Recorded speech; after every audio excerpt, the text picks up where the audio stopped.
আসসালামু আলাইকুম। আপনাদের সবাইকে স্বাগতম জানাচ্ছি ভয় আর রহস্যে ঘেরা চ্যানেল ভূতের রাজ্যতে। আজ আপনাদের শোনাব সিলেটের বালিশিরা চা বাগানে ঘটে যাওয়া এক বাস্তব ভৌতিক ঘটনা। এটা শুধু একটা গল্প না, এই গল্পে আছে ভয়, রোমাঞ্চ আর এক সাদা শাড়ি পরা ছায়ার রহস্য।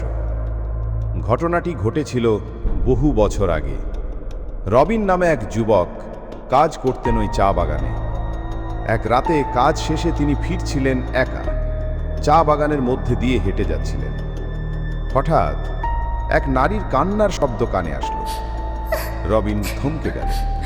তিনি আশেপাশে তাকালেন, কাউকে দেখতে পেলেন না। আবার সেই কান্নার শব্দ। এইবার তিনি সাহস করে এগিয়ে গেলেন। একটা বড় গাছের নিচে দাঁড়িয়ে আছে একজন মহিলা, সাদা শাড়ি পরা, চুল খুলে রাখা, মুখ নিচু। তিনি বললেন, কে আপনি? এই জায়গায় করছেন কি?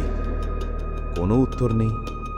মহিলাটি আস্তে আস্তে মুখ তুললেন, কিন্তু মুখটাই যেন ছিল না, শুধু অন্ধকার এক ছায়া। রবিন দৌড়াতে চাইলেন, কিন্তু পা যেন অবশ হয়ে গেল।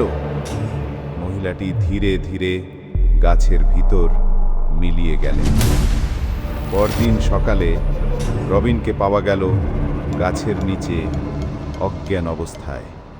তার মুখ ছিল ভয়ে বিকৃত।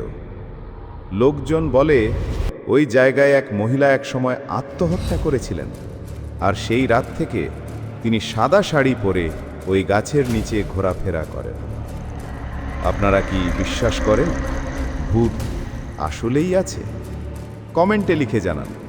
আর এরকম আরও গল্প শুনতে সাবস্ক্রাইব করুন ভূতের রাজ্য। ভয়ের গল্পে আবার দেখা হবে। আল্লাহ হাফেজ।